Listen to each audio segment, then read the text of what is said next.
Assalamualaikum warahmatullahi wabarakatuh. Selamat siang. Suara saya bisa terdengar dengan jelas ya. Selamat siang calon mahasiswa-mahasiswi PTN favorit di Indonesia. Buat yang baru join FGD mungkin karena kemarin saya lihat masih ada 1-2 yang baru di-invite ya. Perkenalkan, nama saya Dita Puspaulandari. Ini kita sudah ekonomi pertemuan yang ketiga. Nah, kalau kalian terlewat pertemuan pertama dan keduanya, silakan lihat di YouTube-nya Magenta ya. Oke, langsung aja saya share screen. Nanti teman-teman yang terlambat bisa nyimak di YouTube. Sudah terlihat di layarnya ya. Jadi nanti ada yang mau didiskusikan langsung di-unmute aja atau chat bisa.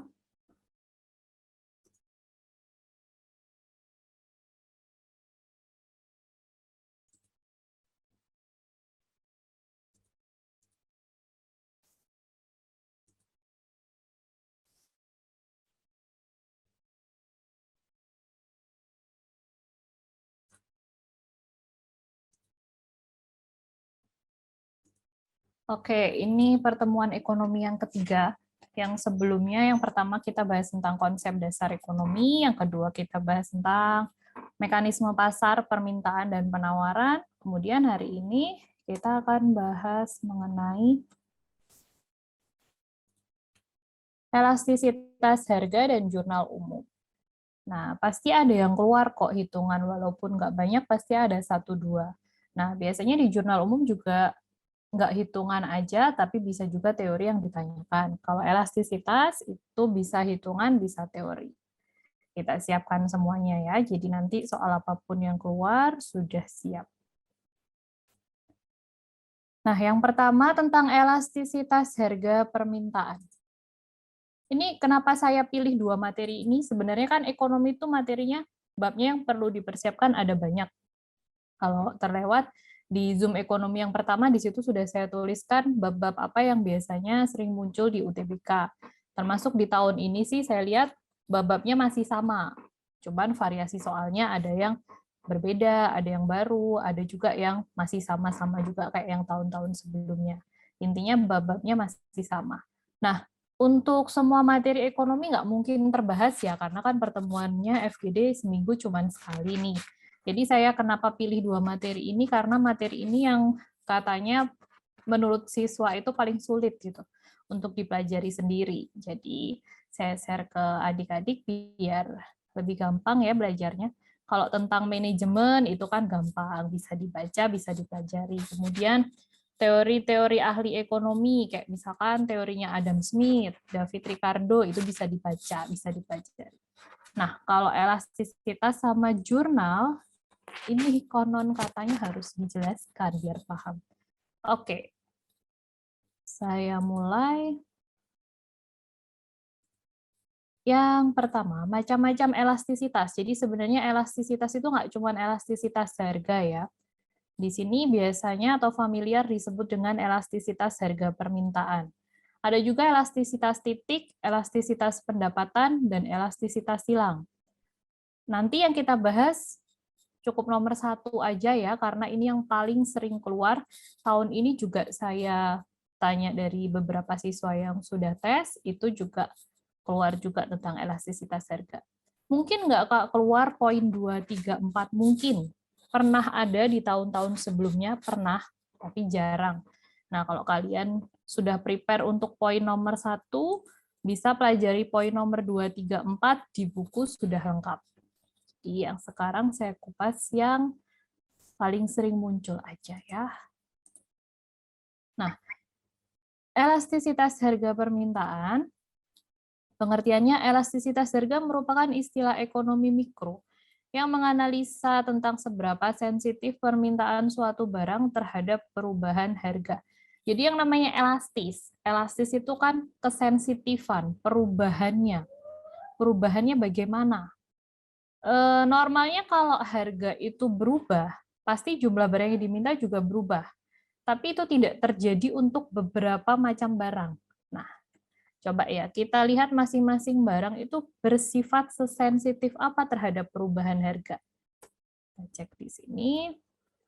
Sebelum ke jenis-jenisnya, kita cek dulu ada 3 rumus elastisitas ternyata. Nah, kadang siswa itu bingung, Kak, ini kok nggak bisa dikerjain? Bukannya nggak bisa. Jadi sebenarnya rumus elastisitas harga itu ada 3.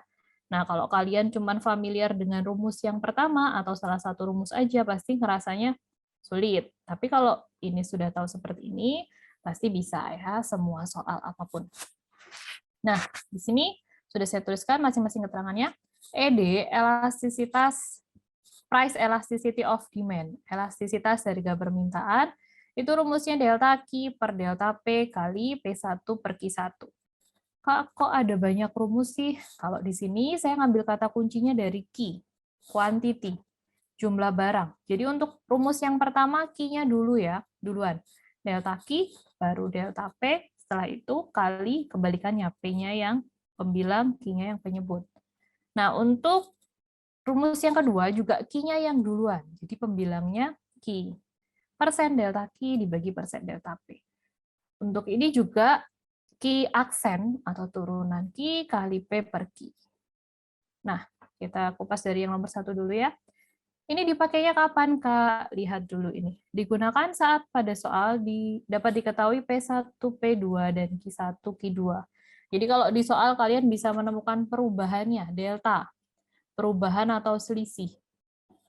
Jadi misalkan pada saat harga 10.000, permintaannya ada 10 barang. Kemudian pada saat harga naik jadi 20.000. Nah, 10.000 ke 20.000 ini pasti ada selisihnya atau perubahannya. Itu yang disebut delta P, delta price.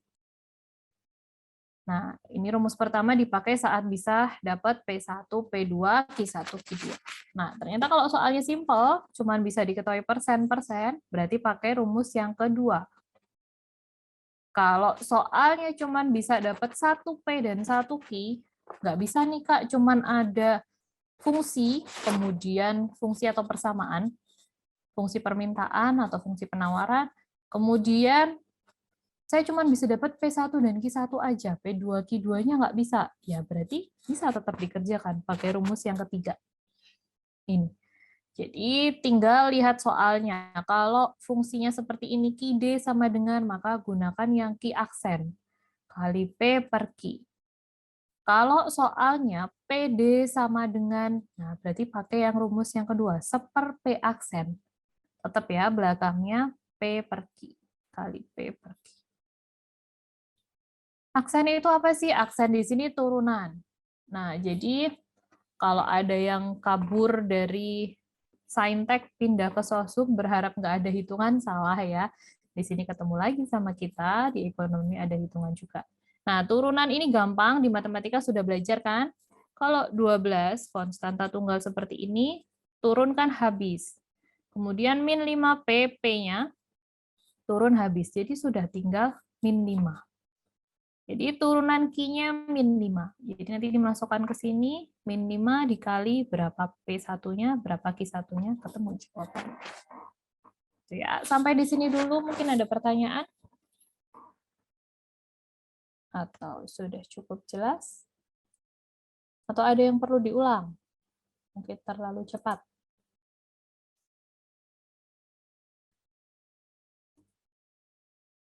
Saya anggap aman ya, nanti kalau ada yang perlu diulang atau ditanyakan, langsung chat atau unmute aja. Nah, contoh soalnya seperti ini. Diketahui suatu barang harganya Rp3.000 dan jumlah barang yang laku terjual sebanyak 500. Saat barang tersebut harganya naik menjadi 4.500, jumlah yang laku terjual adalah 300. Maka elastisitas benda tersebut adalah sebesar berapa? Dihitung pakai rumus yang keberapa nih? 1, 2, atau 3? Coba. Ada yang bantu menghitung? Kalau masih agak bingung, saya kasih clue. Ini rumusnya. Pakai rumus yang pertama ya. Di sini diketahui berarti ini P1, price 1. Ini quantity pertama. Ini price kedua, ini quantity kedua. Nah, dari situ nanti ketemu deltanya atau selisihnya. Kalau selisih atau perubahannya negatif, ya ditulis negatif ya. Jadi kalau 300, ini kan Q2, ini Q1. Berarti 300 min 500 perubahannya adalah minus 200. Apa? Tulis aja min 200. Coba saya kasih waktu sebentar, barangkali ada yang bisa jawab.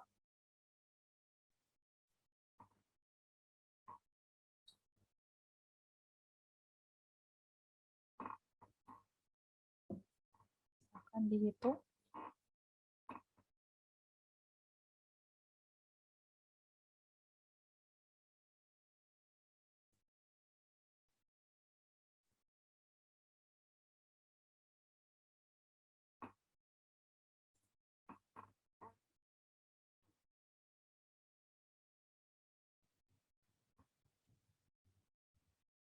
Coba chat aja, salah nggak apa-apa kok, kita diskusi aja. Jadi saya pengen tahu dari penjelasan saya yang awal tadi, yang slide sebelumnya itu sudah dapat ditangkap atau masih bingung?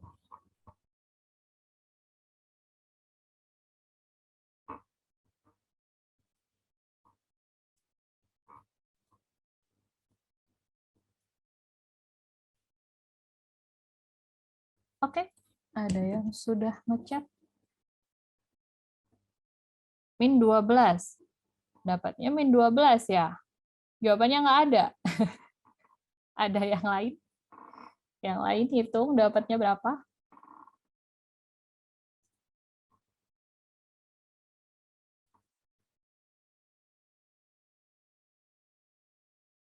Oke lah, kita bahas ya. Jangan menyerah untuk tipe-tipe soal sulit ya. Kalau belajar, kalau pas di UTBK, awas jangan terkecoh. Jadi kalau pas belajar, kalian perlu mendalami tipe soal sulit. Karena apa? Nanti kalau kalian bisa mengerjakan dengan benar, nanti kan skornya tinggi. Tapi kalau di UTBK sulit, jangan terlalu dicari, nanti waktunya habis. Jadi kalau emang udah menyerah, ya sudah. Mending ke soal yang lain. 0,8 ini mendekati benar, apakah 0,8 negatif atau positif? Ayo, teliti, teliti.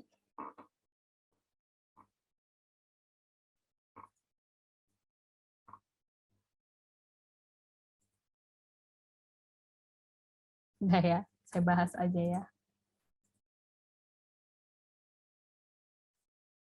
Ada yang hampir benar jawabannya, tapi tetap salah loh kalau di soal 0,8 dan min 0,8 itu jelas berbeda. Jadi hati-hati ya.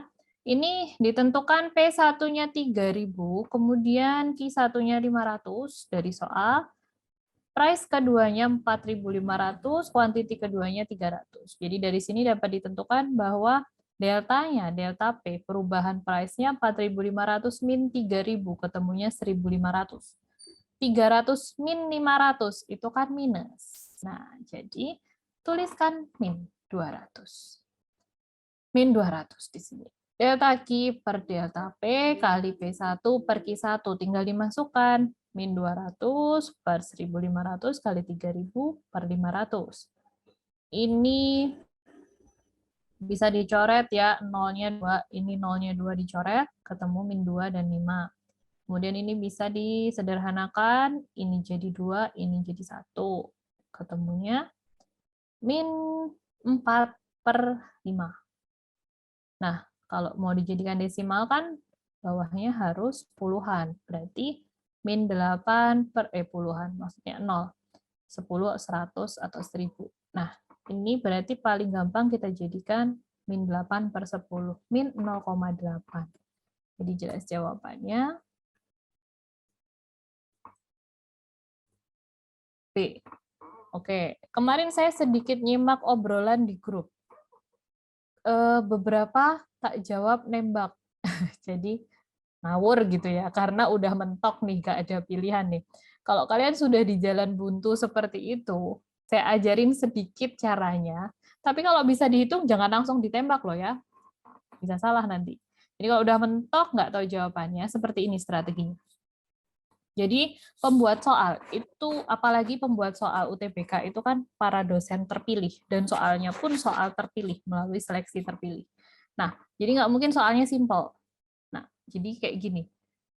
Ini 0,8 dan min 0,8 ini sengaja dibuat seperti ini. Jadi ada yang mirip-mirip, ini pasti jawabannya antara A sampai D, nggak mungkin jawabannya E. Jauh banget, itu nggak mungkin.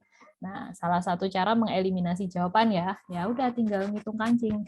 Kira-kira mana jawabannya ya. Tapi ya kalau bisa dipastikan lah, jangan asal nembak. Nah, berikutnya macam-macam elastisitas harga. Elastisitas harga itu dibagi menjadi 5. Yang pertama, dia mudah berubah atau elastis. Karet gitu ya. Karet itu kalau elastis berarti mudah berubah. Kalau inelastis berarti tidak mudah berubah. Kalau elastis uniter, ini besaran perubahan harga dan jumlahnya sama. Kalau elastis sempurna berarti sangat gampang berubah banget. Bahkan kalau harganya tetap, jumlah yang diminta bisa berubah. Ini elastis yang sempurna. Tapi kalau inelastis sempurna, tidak ada perubahan sama sekali berapapun harganya. Oke, kita bahas lebih detail di sini. Jadi yang pertama, elastis tadi. Elastis itu sifatnya mudah berubah. Ciri-cirinya persen delta Q lebih besar daripada persen delta P. Diperhatikan di sini, vertikal itu selalu price, horizontal selalu quantity. Nah, delta Q ini ada 20 poin, ini cuma 10 poin, berarti perubahan jumlah itu lebih besar daripada perubahan harga. Jadi sifatnya dia lebih sensitif terhadap perubahan harga. Persen delta Q lebih besar daripada persen delta P. Maka elastisitasnya lebih mudah berubah, ukurannya lebih dari 1. Nah, di soal sering juga ditanyakan setelah dihitung seperti tadi, maka dia kategorinya jenis apa? Elastis, inelastis, atau yang lain. Nah, kalau elastis itu ukurannya lebih dari 1. Nah, ini punya ciri-ciri yang lain. Jadi ini kalau ditanyakan, aplikasinya apa sih ke kehidupan sehari-hari gitu ya. Jadi ini bisa dilakukan oleh para penjual. Bagaimana dia harus melakukan harganya, memberlakukan harganya jika dia menjual barang mewah atau barang lux. Jika harga atau price turun, P-nya nggak saya tuliskan ya keterangannya karena tadi sudah di depan. Price turun, total penerimaan, total revenue, total penerimaannya justru naik. Kenapa? Karena ini terjadi pada barang mewah. Barang mewah itu dia punya banyak substitusi atau pengganti. Jadi seperti tas mewah misalkan. Tas mewah itu kan mereknya banyak ya. Kalian tahu sendiri lah beberapa mereknya. Kalau salah satu merek itu harganya murah atau ada sale, itu langsung ibu-ibu heboh. Wah ada sale nih, borong. Nah, akhirnya total penerimaan produsennya akan meningkat. Tapi sebaliknya, jika harganya turun, produsennya justru pendapatannya akan turun juga. Karena kan orang mikir punya banyak substitusi atau pengganti. Jadi orang mikirnya, ngapain beli tas itu? Kita beli yang lain aja, kan mahal. Nah, akhirnya nggak ada yang beli, jadi TR-nya turun. Jadi kebalikan ya, untuk jenis barang elastis, kalau produsennya ingin menaikkan pendapatan, jadi dia harus menurunkan harga, harus mengadakan sale gitu, semacam diskon. Oke, langsung aja unmute atau chat kalau ada yang belum paham ya. Yang berikutnya inelastis. Inelastis berarti tidak mudah berubah, berarti ini kebalikannya ya. Persen delta Q lebih kecil daripada persen delta P. Nah, ini delta P-nya yang 20 poin, ini cuma 10. Jadi dia tidak terlalu sensitif terhadap perubahan harga. Jadi dia kurang mudah berubah, maka ukuran elastisitasnya kurang dari 1. Nah, bagaimana apa yang harus dilakukan oleh produsen jika dia menjual jenis barang ini? Contohnya bahan makanan pokok ya, kayak beras, kecap, minyak. Nah, itu kan wajib dibeli karena dia hampir nggak punya substitusi. Substitusinya minim. Jadi semakin banyak substitusi, maka sifatnya semakin elastis. Pernah juga muncul soal seperti itu di UTBK 2 tahun yang lalu. Nah, Jika harga atau price turun, total penerimaan TR-nya juga turun. Karena kalau harganya turun, biasanya kalau harga murah, produsen itu ambil keuntungannya juga sedikit. Kalau ambil keuntungannya sedikit, maka dia penerimaannya juga sedikit. Nah, tapi kalau harganya naik, biasanya kalau harga barang mahal, itu keuntungannya pasti lebih besar. Jadi dia total penerimaan juga naik. Toh pada saat harganya naik pun, kita tetap makan nasi kan? Nggak mungkin yang biasa kita makan nasi tiba-tiba mengubah makan singkong atau sagu gitu. Nah, itu kan nggak. Jadi, karena sifatnya inelastis, justru produsen ini sebaiknya menaikkan harga kalau dia mau meningkatkan penerimaan. Oke, next. Elastis uniter persen delta Q sama dengan persen delta P. Jadi ukuran perubahannya ini sama dengan 10, ini 10, 10. Jadi elastisitasnya sama atau sama dengan 1. Contohnya barang normal. Barang normal itu bukan barang superior, atau bukan barang mewah, atau bukan barang laks, dan juga bukan barang inferior, bukan barang yang kualitasnya rendah. Jadi ini barang yang normal aja. Kalau tas ya tas normal, bukan tas mewah, bukan juga tas bekas. Kalau sepatu ya sepatu yang di toko biasa, bukan sepatu yang mahal. Atau bukan juga sepatu bekas. Elastis uniter itu ukurannya sama. Berikutnya elastis sempurna, berarti dia sangat mudah berubah, bisa diperhatikan di sini kurvanya lurus horizontal. Nah, pada saat harganya tetap di 20, jumlahnya dia bisa terus berubah-ubah. Kadang 10, kadang 20. Kenapa berubah-ubah seperti ini? Karena sebenarnya dia pengaruhnya bukan terkait harga, tapi dengan faktor yang lain, kayak misalkan tanah dan BBM. Ini hari Minggu, misalkan total Pertalite yang dibeli oleh konsumen ada 1.000 liter. Besok, Senin, bisa jadi cuman 8.000 liter. Kenapa? Karena di hari Minggu banyak yang keluar rumah, misalkan banyak yang jalan-jalan. Berarti kaitannya sama mobilitas penduduk, bukan kaitan dengan harga. Jadi kenapa dia bersifat elastis sempurna? Karena harga tidak berpengaruh. Dia tetap berubah-ubah walaupun harganya tetap. Maka ukuran elastisitasnya tak hingga. Nah, kalau inelastis sempurna, kurvanya lurus vertikal. Jadi elastisitasnya 0, tidak ada perubahan sama sekali berapapun harganya. Saat harganya mahal, dia tetap mintanya segini. Saat harganya murah, dia tetap mintanya di titik ini. Kenapa? Karena barang ini cenderung murah, murah banget. Jadi nggak ngaruh sih. Kayak misalkan kemiri, merica, lada, atau nasi jagung. Misalkan ada obral merica, nggak mungkin juga kita borong kan, kita pasti beli seperlunya. Atau kalau merica naik harga, ya kita juga tetap beli seperlunya. Jadi ini terjadi pada jenis barang yang harganya sangat murah, inelastis sempurna. Oke, sampai di jenis-jenisnya, ada yang mau ditanyakan? Atau sudah paham?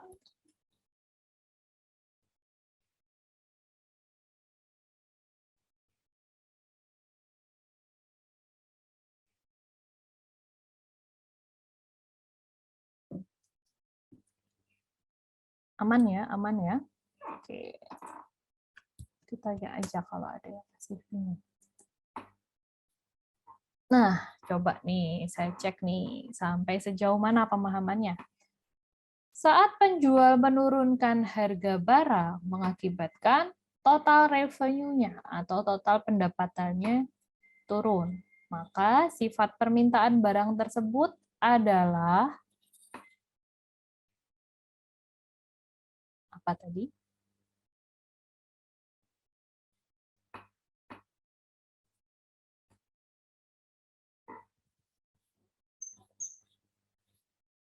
Saya bantu eliminasi jawaban ya. Ini jawaban delta atau eco. D atau E?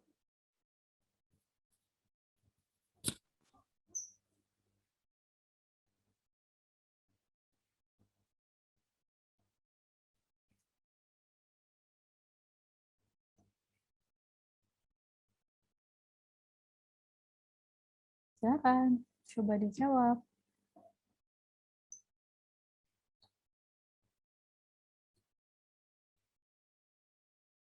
Jadi ini kan terjadi pada jenis barang yang dia tidak terlalu sensitif terhadap perubahan harga kan.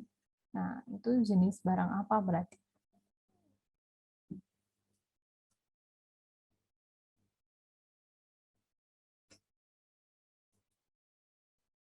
Drop inelastis. Iya, betul.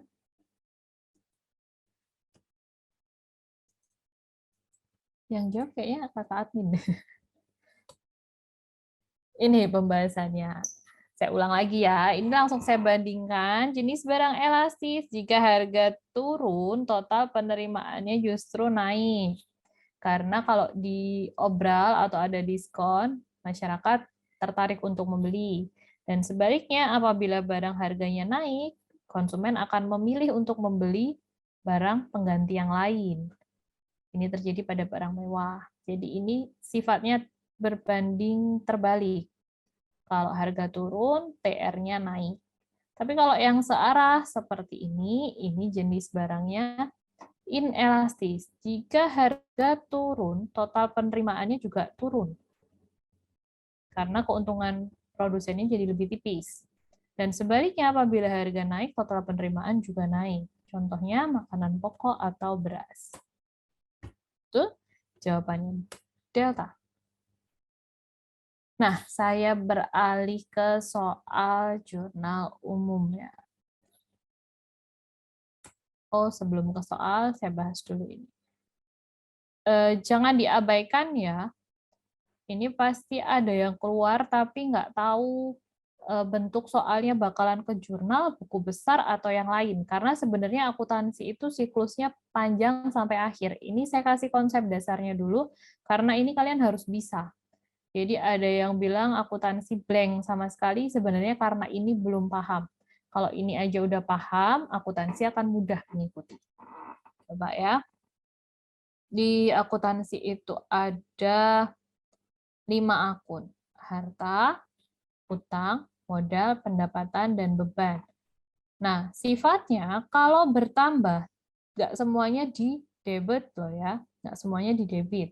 Tapi hanya saldo harta dan beban yang bertambah itu di kolom debit. Ingat-ingat, cuman harta dan beban. Lainnya kalau bertambah nanti masuknya ke kolom kredit. Nah, kalau berkurang harta itu ya tinggal dibalik. Kan kita cuma punya 2 pilihan, kolom debit ataupun kredit. Berarti kalau harta dan beban kalau berkurang dia di kredit. Kalau utang, modal, dan pendapatan, ini ya kebalikannya di debit. Kayaknya saya masih punya banyak waktu, coba saya tuliskan di sini. Penjelasannya masing-masing ya.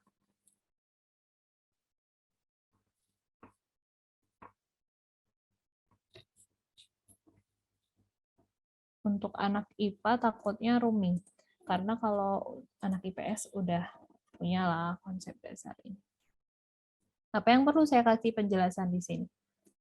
Tentang kas, terus apa lagi? Piutang, and then bedanya perlengkapan dan peralatan.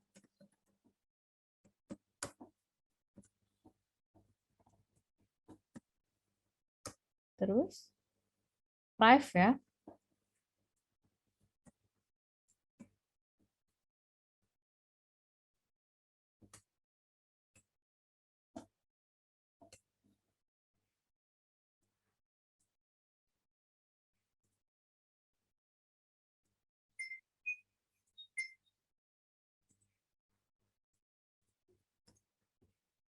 Kalau kas itu uang tunai. Kalau piutang ini, saya tuliskan seperti ini, pahamkah? Lawannya utang atau pendapatan yang belum diterima.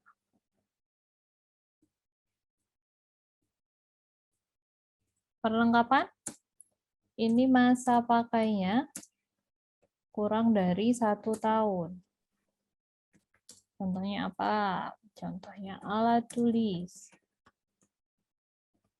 Nah, kalau peralatan itu masa pakainya dia lebih lama, lebih dari 1 tahun. Contohnya meja, kursi, papan tulis.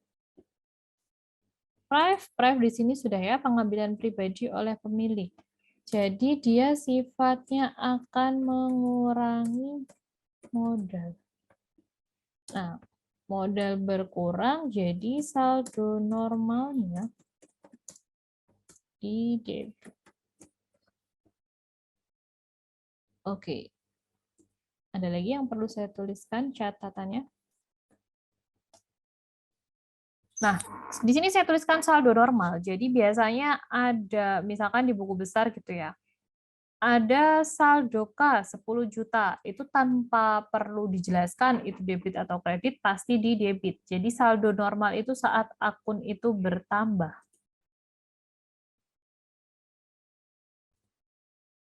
Ini saldo normalnya.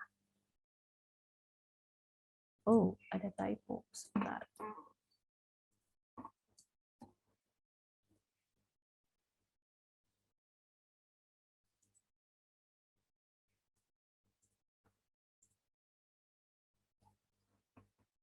Nah, ini ya. Jadi di sini dikategorikan jadi 2, harta lancar. Harta lancar itu dia yang mudah habis atau yang paling cepat habis. Contohnya kas, cash, uang tunai. Uang tunai kalian mudah habis? Sama, saya juga. Jadi ini harta lancar yang paling lancar. Jadi kenapa dia nomor akunnya 111 atau ada yang menuliskannya 101 paling awal? Karena dia harta lancar yang paling lancar. Paling cepat habis atau paling cepat perputarannya. Kemudian keduanya adalah piutang. Piutang ini lawannya utang. Jadi orang lain yang minjem ke kita, pendapatan yang belum diterima. Misalkan gini, diselesaikan pekerjaan servis namun belum dibayar. Nah, itu disebutnya akun piutang. Kalau perlengkapan dan peralatan ini beda ya. Kalau perlengkapan masa pakainya kurang dari 1 tahun, contohnya alat tulis. Kalau harta tetap, ini contohnya peralatan masa pakainya lebih dari 1 tahun, contohnya meja, kursi, papan tulis. Mesin, gedung, kendaraan, ini masuk ke harta tetap. Harta tadi, kalau bertambah, dia di saldonya di debit. Kemudian utang. Utang ini ada utang usaha, ini yang harus lunas kurang dari 1 tahun. Kalau utang bank, itu bisa lebih dari 1 tahun. Karena biasanya besar dan jaminannya juga besar. Jadi kalau besar ya dia pakai jaminan yang lebih berharga. Tapi jangka waktunya akan lebih panjang, dari 1 tahun.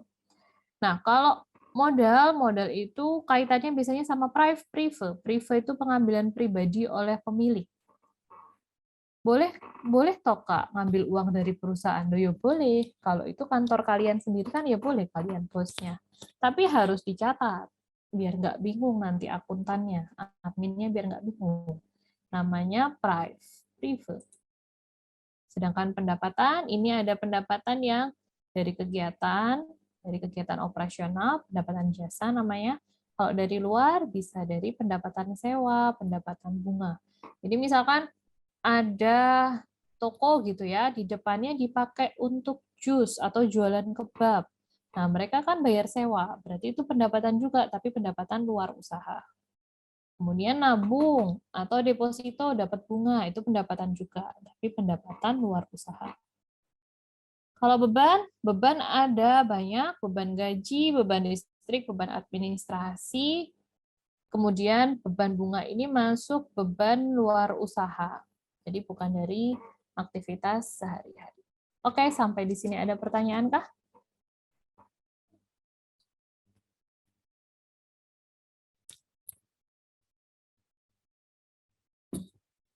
Belum ada?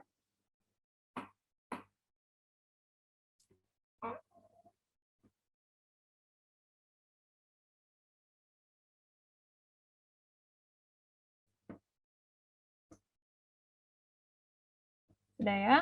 Saya lanjut kalau belum ada pertanyaan. Oke, coba diselesaikan. Sudah paham belum? Pemilik mengambil uang tunai dari perusahaan untuk keperluan pribadi. Maka pengaruhnya saat pencatatan keuangan adalah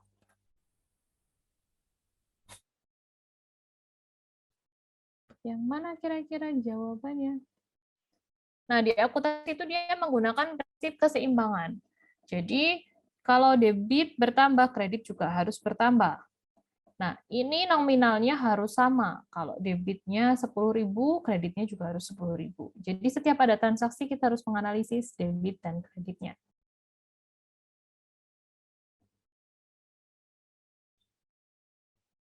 Siapa bantu jawab? Silahkan, kira-kira jawabannya apa?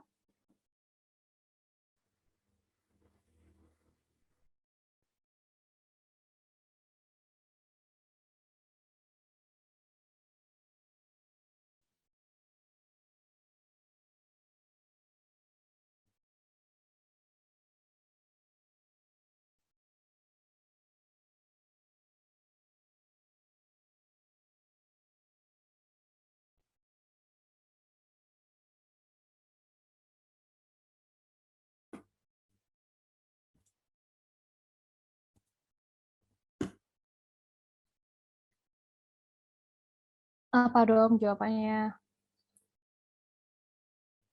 Kalau saya bantu pakai ini. Nah, pakai tabel ini. Coba jawabannya apa kira-kira?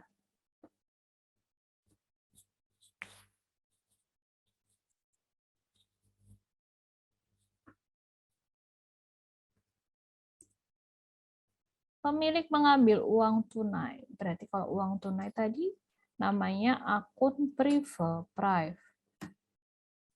Nah, kalau dia mengambil uang tunai, maka modalnya berkurang. Jadi modalnya di debit.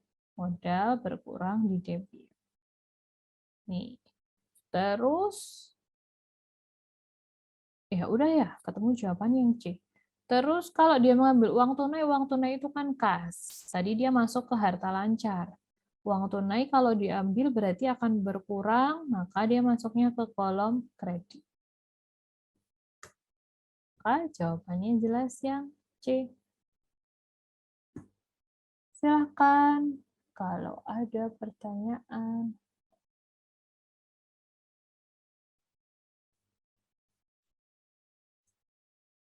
Nanti yang ada ambil jurusan kaitannya sama ekonomi, kayak ekonomi pembangunan atau manajemen atau apa, nanti tetap ada akuntansi ya, walaupun akuntansi dasar. Apalagi yang ambil jurusan pendidikan akuntansi ataupun akuntansi, nanti semester satunya akuntansinya sudah berbahasa Inggris.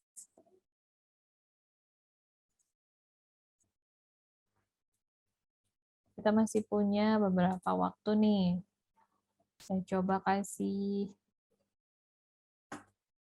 soal ya. Atau ada yang, sorry. Atau ada yang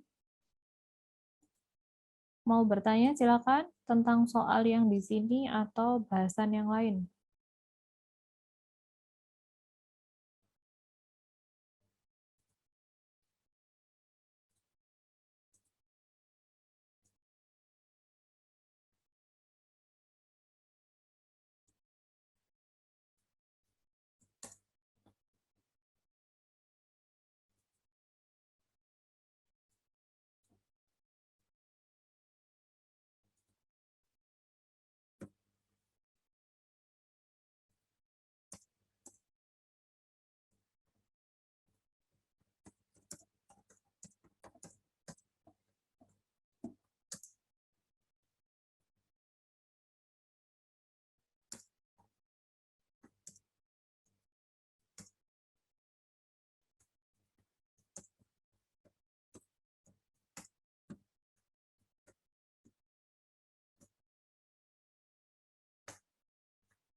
Yuk, siapa mau bantu jawab nomor 1?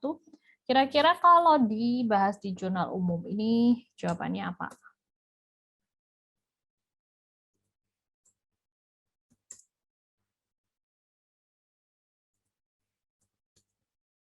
Debitnya apa atau kreditnya apa?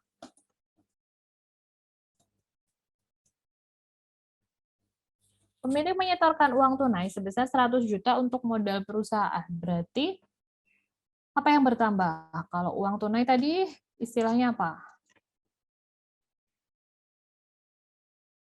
Kira-kira debitnya apa nih akunnya?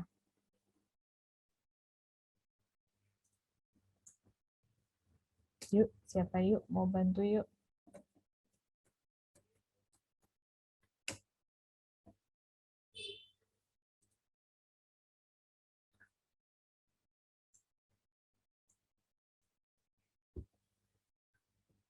Kalau uang tunai tadi namanya kas ya. Jadi kasnya bertambah di kolom debit senilai 100 juta. Ini yang dibahas bukan uangnya pemiliknya loh ya. Jadi akuntansi itu mengkalkulasi tentang aktivitas perusahaan. Jadi kalau pemilik menyetorkan uang tunai sebesar 100 juta untuk modal perusahaan, makanya uang perusahaan kan bertambah. Jadi kas perusahaan bertambah. Kas tadi masuk ke harta kalau bertambah di kolom debit. Berarti kas bertambah debit senilai 100 juta. Nah, sama apa? Kreditnya? Kreditnya dia juga harus ada kredit senilai 100 juta. Kira-kira akunnya apa nih? Harus dianalisis. Apa nih 100 jutanya?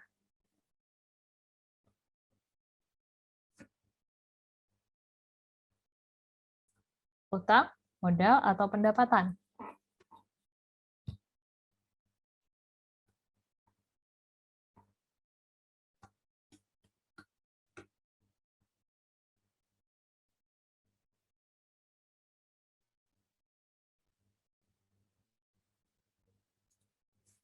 Ada yang menjawab? Oke, sip. Pinter. Jawabannya modal. Iya. Modal bertambah di kredit 100 juta. Oke, kita lanjut. Di nomor 2. Diterima pendapatan jasa servis sebesar 2 juta. Yuk, isi dulu kolom debitnya apa. Berarti ini plus, masuknya ke kolom debit, nilainya 2 juta. Namanya akun apa?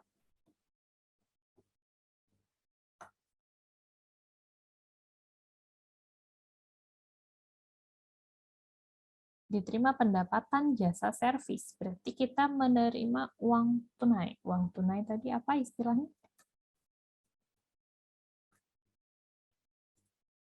Oke, pintar.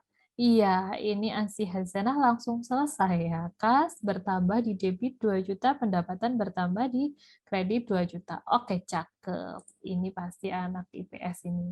Atau anak IPA yang udah kejar setoran sejak awal. Oke, kalau sudah paham di sini, nanti saya tambahkan di sini info tentang eh, akun perusahaan dagang ya. Karena keluar juga. Beberapa kali keluar juga. Jadi ya tergantung keberuntungan kalian dapatnya soal apa, perusahaan jasa atau perusahaan dagang, ada hitungannya atau enggak, ada kurva atau enggak, bisa jadi tiap siswa kan beda. Ini kas bertambah, debit 2 juta, kemudian pendapatan jasa bertambah di kredit 2 juta. Dibayar gaji karyawan sebesar 3 juta. Nah, apa nih? Sudah pada bisa ya, kalau bayar gaji, maka bebannya bertambah.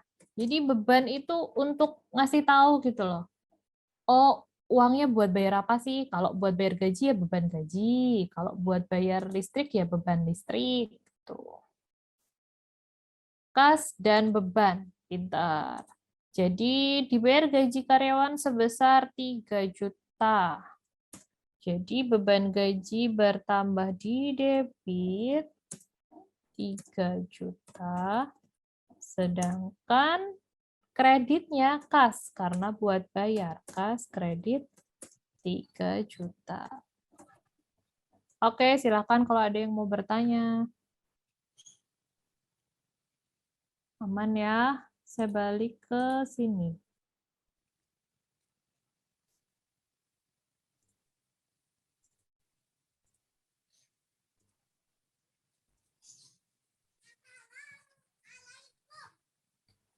Waalaikumsalam. Itu siapa lupa nggak di mute.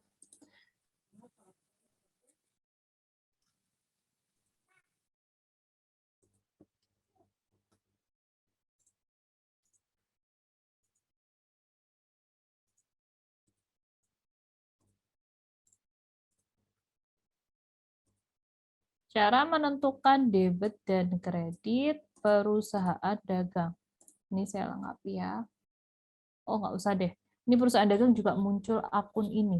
Perusahaan jasa deh. Perusahaan jasa juga muncul akun ini. Nanti di perusahaan dagang akan bertambah akun yang perlu diingat. Cara menentukan debit atau kredit perusahaan dagang.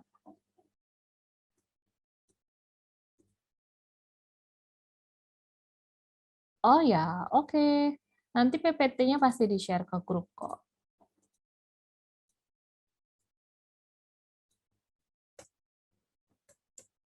Jadi, fokus ke induknya aja. Jadi induknya itu ada 2. Nah, ini. Perusahaan dagang itu akan muncul akun, namanya akun pembelian dan akun penjualan. Nanti ini teman-temannya ini. Ada beban angkut, ada retur,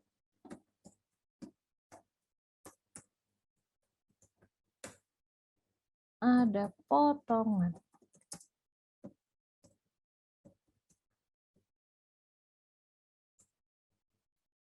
Untuk penjualan juga sama, ada teman-temannya.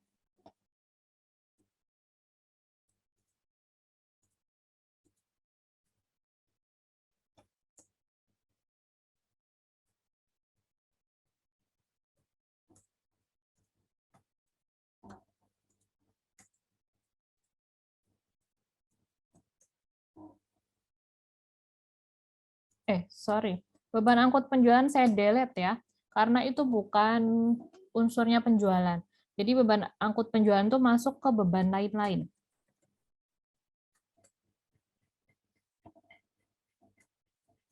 Oke, kita cek dulu saldo induknya.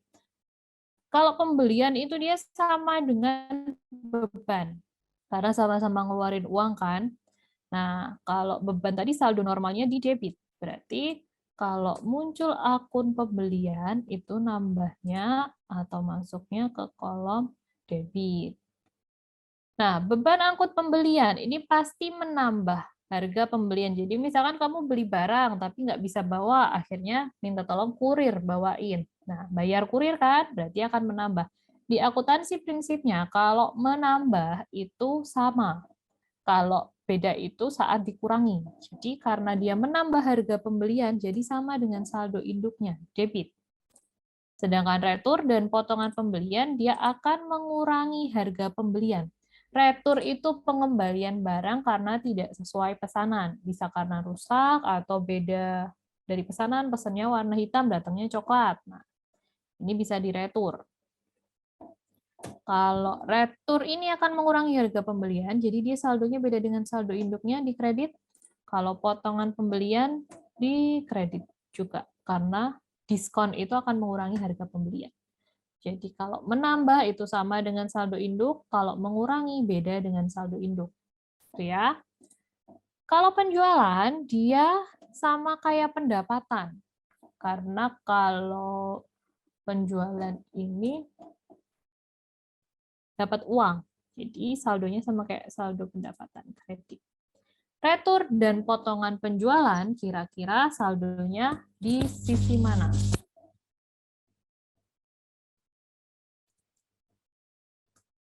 Debit apa kredit? Siapa yang bantu jawab?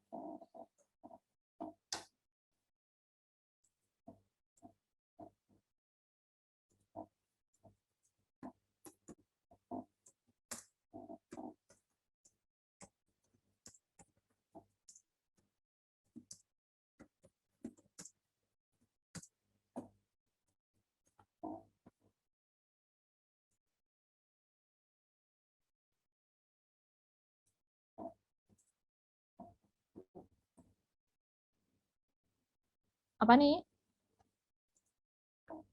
Retur penjualan berarti akan mengurangi harga barang yang dijual. Potongan juga gitu, potongan penjualan akan mengurangi harga barang yang dijual. Jadi, dia sama atau beda dengan saldo induknya? Kalau mengurangi tadi kan beda. Maka saldo retur dan potongan itu di sisi atau di kolom debit ya. Oke. Bisa, ada yang mau ditanyakan? Nanti PPT-nya akan di-share. Kemudian pembahasan di awal bisa dicek di YouTube ya.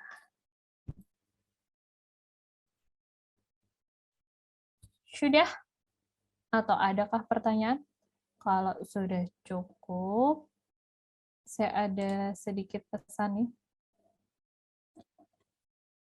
Pesannya Carl Rogers, kepercayaan akan diri sendiri adalah rahasia utama untuk sukses. Jadi harus pede ya, kalian sudah berjuang sejauh ini, kalian sudah persiapan sejauh ini, nanti di hari H, malah H-1 itu cek lokasi. Jadi udah nggak boleh ada beban apa-apa di H-1. Hari H apalagi. Udah nggak usah buka-buka, nanti kamu jadi overthinking. Jadi, aduh ternyata kurang belajar ini, kurang belajar itu lah. Kalau mau dipelajarin semuanya ya nggak mungkin sih. Akuntan, manajemen, sama kedokteran itu nggak mungkin passing grade-nya bisa 1000. Jadi nggak mungkin ada yang dapat skor sempurna. Yang penting sesuai dengan target aja. Jadi biar nggak overthinking, H-1 dan hari H, nggak usah belajar lagi, sebelum-sebelumnya udah dipersiapkan optimal. Tinggal menyiapkan mental di H-1 dan hari H, biar tenang ya. Nanti kalau panik malah mules malah. Jadi intinya biar lancar aja tesnya ya. Jadi di H-1 dan hari H sudah tinggal berdoa dan yakin. Oke, kalau sudah tidak ada pertanyaan, saya akhiri. Terima kasih dari saya buat adik-adik yang sudah join.